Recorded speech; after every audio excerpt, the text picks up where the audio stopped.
আসসালামু আলাইকুম, রিয়াদ আহমেদ। আশা করি আপনি ভালো আছেন। ইন্টারভিউতে জয়েন করার জন্য অসংখ্য ধন্যবাদ জানাচ্ছি।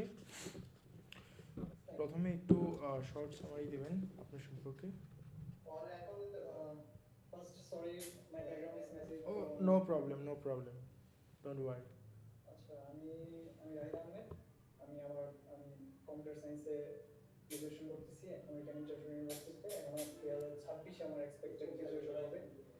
আহ, আমি রিসেন্টলি ব্যাকএন্ড নিয়ে একটু দেখতেছি, ব্যাকএন্ড বিভিন্ন টেকনোলজি। তো এই পর্যন্ত আমার এখন গ্রাজুয়েশন শেষ হয়নি, আরও 6 ক্রেডিট বাকি আছে আমার। ব্যাকএন্ড ডেভেলপার হিসেবে আপনার মেইন রেসপন্সিবিলিটিটা কি? আমি দেখতে পাচ্ছি আপনি একজন ফুল স্ট্যাক ডেভেলপার মানে আপনি একজন ফুল স্ট্যাক ডেভেলপার, বাট আপনি ব্যাকএন্ড ডেভেলপার হিসেবে রোল প্লে করছেন। আমি জানতে চাচ্ছি ব্যাকএন্ড ডেভেলপার হিসাবে আপনার মেইন রেসপন্সিবিলিটিগুলো কি কি? ব্যাকএন্ড ডেভেলপারের মূল রেসপন্সিবিলিটি হচ্ছে যাতে আমার ক্লায়েন্ট যদি রিকোয়েস্ট করে, রিকোয়েস্ট যাতে কোনো সময় ফেল না হয়, আমার সার্ভারটা যাতে রিলায়েবল হয়, অ্যাভেলেবেল হয়, আহ, বিভিন্ন রুট যাতে হ্যান্ডেল করতে পারে এবং এরর হ্যান্ডেল করতে পারে। আচ্ছা, ক্লায়েন্ট সার্ভার আর্কিটেকচারটা একটু বুঝিয়ে বলুন। ক্লায়েন্ট সার্ভার হচ্ছে ক্লায়েন্ট একটা ক্লায়েন্ট হচ্ছে আমাদের ব্রাউজার, আর সার্ভার হচ্ছে আপনার বিভিন্ন অ্যাপ্লিকেশন ব্যবহার করি, বিভিন্ন ল্যাঙ্গুয়েজ, সেক্ষেত্রে যেমন নোজেস সার্ভার হতে পারে, টেক্সট সার্ভার হতে পারে। তো সেই ক্ষেত্রে ক্লায়েন্ট আমার এখানে একজন এইচটিটিপি রিকোয়েস্ট করে, সেই রিকোয়েস্টের রেসপন্স সার্ভার দেয় আচ্ছা, ক্লায়েন্ট। স্ট্যাটাস কোড যেমন 200, তারপর 404, 500, এগুলো মানে কি? ওকে, এগুলো হচ্ছে যে যেমন 200 হচ্ছে আমার একটা রেসপন্সটা ওকে, সার্ভার থেকে যে যদি রেসপন্স দেয়, এবং তারপরে 300 হচ্ছে 400 হচ্ছে অথরাইজেশন এবং নট ফাউন্ড এর জন্য, আর 300টা 300টা আমি মনে করতে পারছি না এই সময়। 500? 500 সার্ভার এরর, সার্ভারে কোনো ফল্ট হয়েছে। আচ্ছা, জেসন কি এবং কেন ব্যবহার করেন? ওকে, জাভাস্ক্রিপ্ট, জেসনের ফুল ফর্ম হচ্ছে জাভাস্ক্রিপ্ট অবজেক্ট নোটেশন। সো যখন রেস্ট এপিআই এর মূল কমিউনিকেশন চ্যানেল হচ্ছে, চ্যানেল না, মাধ্যম হচ্ছে যে জেসন, তারা জেসনের মাধ্যমে তারা রিকোয়েস্ট রেসপন্স আদান প্রদান করে। আচ্ছা, অথেন্টিকেশন এবং অথরাইজেশন এই দুইটার মধ্যে একটু আপনার আমাকে বুঝিয়ে বলেন, ব্যাখ্যা করেন।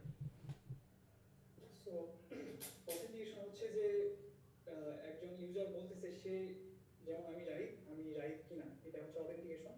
আর অথরাইজেশন হচ্ছে আমি ওই কোনো একটা স্পেসিফিক রাউটে আমি আমার অ্যাক্সেস আছে কিনা, এটা হচ্ছে আমার অথরাইজেশন। সো অথরাইজেশনের জন্য আমরা বিভিন্ন জিনিস ইউজ করতে পারি, যেমন জিডব্লিউটি, জেসন ওয়েব টোকেন বা সেশন। পোস্টম্যান কি এবং কি কাজে লাগে? ওকে, পোস্টম্যান হচ্ছে এক ক্লায়েন্ট। তো পোস্টম্যান থেকে আমরা আমাদের সার্ভারে রিকোয়েস্ট করি যে আমাদের সার্ভার ঠিক আছে না, আমি যে রেসপন্সটা দিতেছে সার্ভার, ওইটা আমরা চেক করতে পারি। তো মূলত আমরা একটা ক্লায়েন্ট সার্ভার টেস্টিং এর জন্য কাজ করা একটা ক্লায়েন্ট ব্রাউজারের আদলে। ওকে, এসকিউএল এবং নো এসকিউএল এর মধ্যে পার্থক্যগুলো বলুন। ওকে, এসকিউএল হচ্ছে, এসকিউএল একটা স্ট্রাকচার স্কিমার ভিতরে থাকে, আর নোএসকিউএল এর কোনো স্কিমা নাই। সো যদি এসকিউএল এর ওই স্কিমার, যে স্কিমাটা আছে, তো ওর রেসপেক্টে আমার ডাটা এন্ট্রি করতে হয়।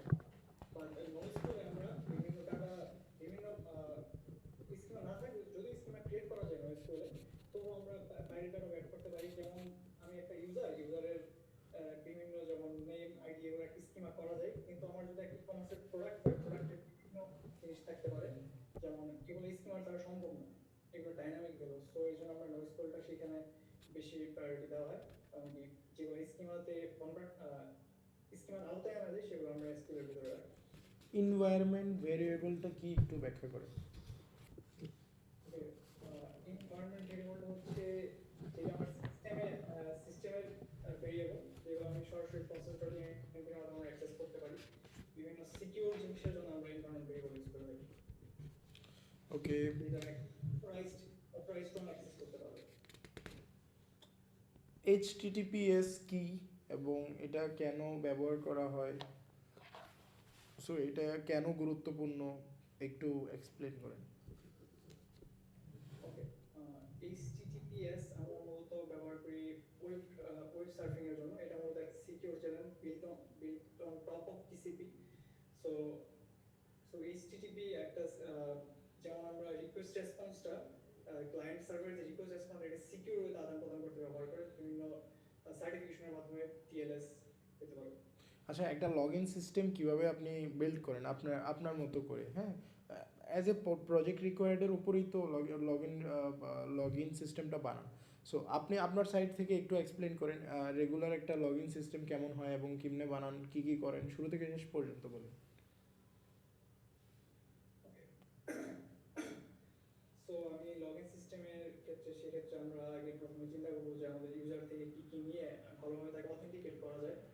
তো সেক্ষেত্রে নাম আর পাসওয়ার্ডটা থাকবে এবং পাসওয়ার্ডটা ওকে পাসওয়ার্ডটা আমি তার কাছে একটা ইমেল দিব এবং পাসওয়ার্ড নেব এবং পাসওয়ার্ডটাকে আবার হ্যাশ করে আমি দেখবো আমার যে রেজিস্টারের সময় যে পাসওয়ার্ডটা হ্যাশ ডাটাবেসের সাথে মিলাই দেখবো ওই হ্যাশটা ঠিক থাকে কিনা। এমনকি লগ ইন করার পর আমি তাকে একটা টোকেন দিতে পারি পরবর্তীতে অথরাইজ মানে বিভিন্ন প্রোটেক্টেড আউট অ্যাক্সেস করার জন্য। আচ্ছা, ইমেজ, আচ্ছা ইমেজ ভিডিওস এগুলো স্টোর করার জন্য আপনি কি ব্যবহার করেন, ক্লাউড নাকি সার্ভার, বা এগুলা কোথায়, আমি আপনি বুঝতে পারছেন আমাদের সার্ভারে আমি আমার ডাটা রাখবো না, আমি একটা বিভিন্ন একটা ক্লাউডেই আমার ডাটাগুলো রাখবো। তো স্ট্যাটিক ওয়ে আমি ওগুলোকে সার্ভ করবো। আচ্ছা, ইমেল ভেরিফিকেশন নিয়ে একটু বিস্তারিত বলেন, ইমেল ভেরিফিকেশনটা কি ব্যবহার করেন। ইমেল ভেরিফিকেশন, ওকে,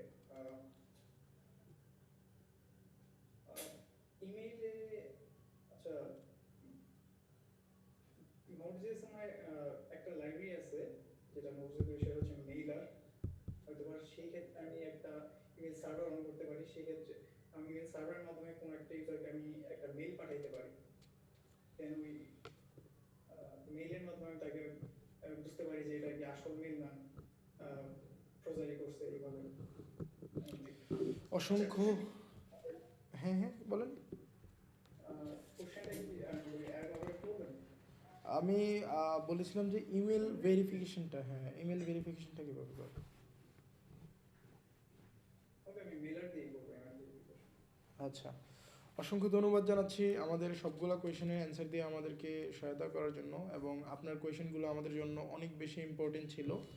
তো আজকের ইন্টারভিউটা আমরা এইখানেই ক্লোজ করব, তবে ক্লোজ করার আগে আমি জানতে চাচ্ছি এই ইন্টারভিউ নিয়ে আপনার কি কোনো কোয়েশন অথবা কোয়ারি আছে, অথবা আদার্স কোনো কোয়েশন অথবা কোয়ারি থাকলে আপনি এখনই করতে পারেন নির্দ্বিধায়।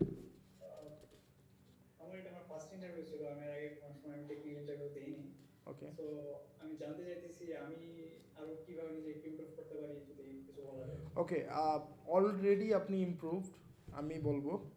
সো আমি আপনার যতগুলো কোয়েশন করেছি আপনি অ্যাজ এ ক্যান্ডিডেট খুব সুন্দরভাবে ক্লিয়ারলি অ্যান্সার দিয়েছেন। আমি আপনার এক্সপিরিয়েন্স কি জানি না, তবে এক্সপেরিয়েন্স নাই, হ্যাঁ এটাই প্রথম ইন্টারভিউ। হ্যাঁ, তবে আপনি খুব ক্লিয়ারলি আমার সাথে কথা বলছেন, এটা আপনার মধ্যে সবচেয়ে বড় ইমপ্রুভমেন্ট। আর এই এই ইমপ্রুভমেন্ট দিয়ে তো আসলে প্রজেক্ট বানানো, প্রজেক্ট ডেভেলপ করা যাবে না, আসলে আপনার এক্সপিরিয়েন্স করতে হবে, নতুন নতুন নতুন জিনিসপত্র শিখতে হবে। এবং আমি আপনাকে ইমপ্রুভমেন্টের ক্ষেত্রে আমি বলবো যে আপনি ইন্টার্নশিপ নেন, আর অথবা আপনি নিজে চিন্তা করে, আপনি একজন ফুল স্ট্যাক ডেভেলপার হিসাবে আপনি চিন্তা করেন, থিঙ্কিং করেন, কয়েকটা প্রবলেম ধরেন, ওই প্রবলেমটার উপর সলিউশন মেক করার চেষ্টা করেন, এবং ওই ডিজিটাল সলিউশনটা বানিয়ে প্রেজেন্ট করার চেষ্টা করেন।